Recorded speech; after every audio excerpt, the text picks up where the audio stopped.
Diane Asimo, and my movie is Bill's Mountain. It will be screening at noon, Tuesday the 23rd at Movies of Del Rey. And Bill Jackson, it's a documentary, and Bill Jackson is a man in his late 60s who was kicked out at the age of 8 by his father and taken in by pedophiles in Hollywood. But it isn't a victim movie, and it's not a psychological dissection of a victim. It's really, because I was a screenwriter and not a filmmaker, I kept forgetting to film him, so I did it over a period of 12 years. I actually got to know his father, and Bill's just an amazing person, and the movie turned out to be a much richer, more intimate portrait than if I had done what I originally had intended. One of the problems with Bill the neighbors have is that he's a pack rat, and as much as he saves everybody when they're in trouble, he causes problems. That means a hoarder. He's not a pack rat. I'm a psych nurse. Problems. And he's a very aggravating person, but he's also amazingly compassionate.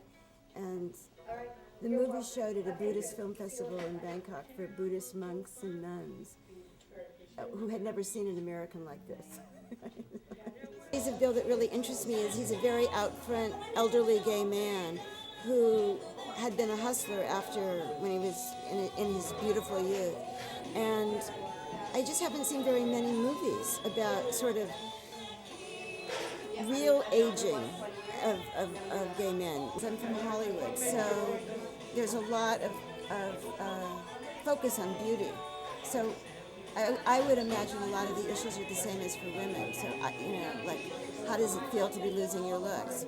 I don't think so. I think it's an interesting time.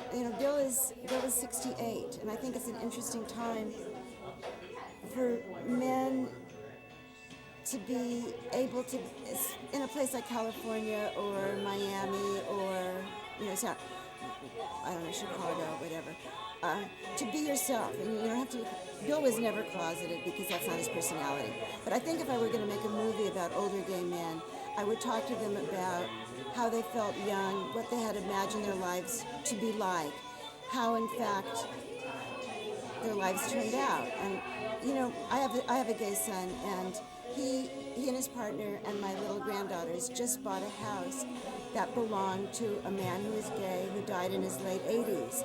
And the reason my son was able to get the house is because this man's friend knew that the dead gentleman would really love for two men with children to move into his house, because it would have been inconceivable to him to be able to live that way. Screenwriter, I've been a writer until Bill's Mountain. I've been a writer all my life. The first time I began to tell a story through the images guiding me, as opposed to me figuring out what was happening, and it was just an amazing revelatory experience for me. Hi, I'm Carlos Guerrero, and this is my son, Carlos Guerrero Jr. We're both co-starring in a film called Promises, which I wrote about 4 years ago, and we just finished up late last year, and we're here. This is our second film festival, and hopefully we'll pick up some awards here too. Our film is about a gentleman who is a regular Joe Schmo who becomes a self-made millionaire, and then ends up living homeless under a fishing pier here in South Florida. Yes, he's my co-star. Raised in Miami. I'm actually American. Although I look Hispanic as my And what is your name? parents are Cuban. Carlos Guerrero. Carlos, it's very nice to meet you. My name is Cindy. If you need anything, you come get me, okay? My name is Anthony Correa. In Miami right now. I was previously living in Texas. Before that, I was in Los Angeles. And before that, I was in New York. As a matter of fact, I just worked today on one of the films that's going to be shown here, Crackhead Jesus, I believe is the name. What was your part in Crackhead Jesus? I was in the cigar store. I was the stand-up for Lieutenant Castillo, Miami Vice. In the 80s, I worked a lot. There was a lot of work here in the 80s. Unsolved Mysteries, America's Most Wanted, musician. What do you play? I play guitar. Nice. And, piano. I have my own website, which I sell my CDs there. Tell me your website. AnthonyCorrea.com. My name's Kathy Hill and I'm from London, England. called Down and Out in Cannes. You say Cannes, we say Cannes. And what is your film about?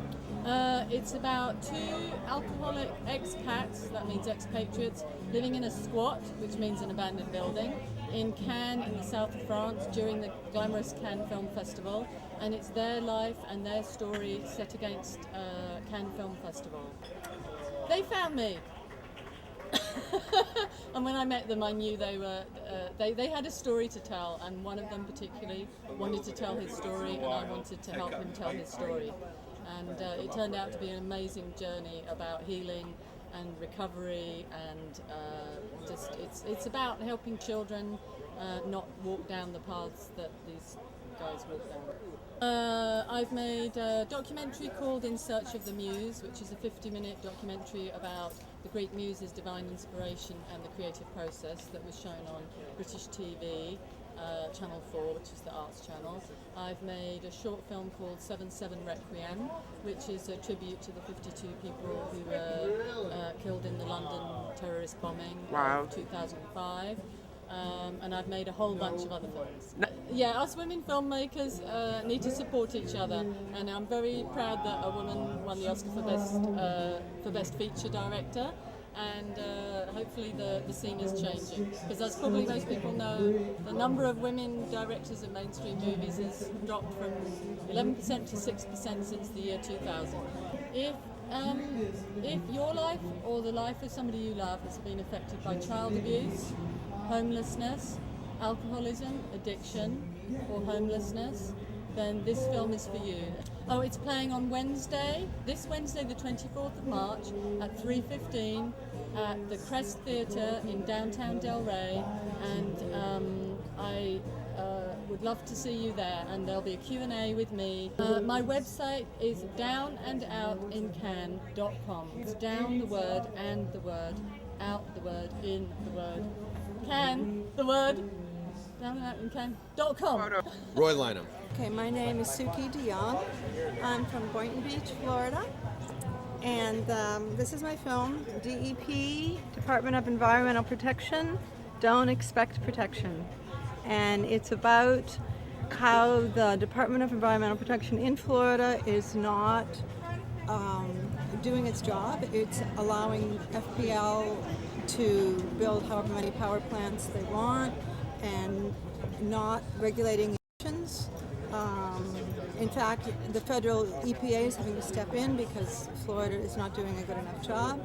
So this is a film about activists coming to the table with the director of the DEP, Florida DEP, and having a discussion with him and letting them know how they feel about it and what needs to be done. I got involved because I decided when I moved back to Florida after being away a few years that I was going to not put up with what I saw as out of control development. And I got involved with some activists, and one thing came to, followed another, and all of a sudden I have this film of the meeting. And it's very passionate. These people are very passionate. And the difference between the people that are passionate and the guy wearing the suit, the director of the DEP and the EPA people, is so contrasting that it just, fell together as a film. It's playing Saturday with The Age of Stupid at 11:45 p.m. at the Crest Theatre. Sunday at 2:45 p.m. at the library. Vincent Shkreli. And what's the name of the film you're with? The film that we did is Deranged High. It's a high school comedy. It takes place all in one day. It's about different teachers and students. We're all get chaos involved, and it's like a surreal like comedy. So if you like the John Hughes type of film, Right. but with like raunchy humor. I love those films. I love John Hughes. It's like an acid trip in high school. Oh, we're from here and also New York, also both places. Yeah.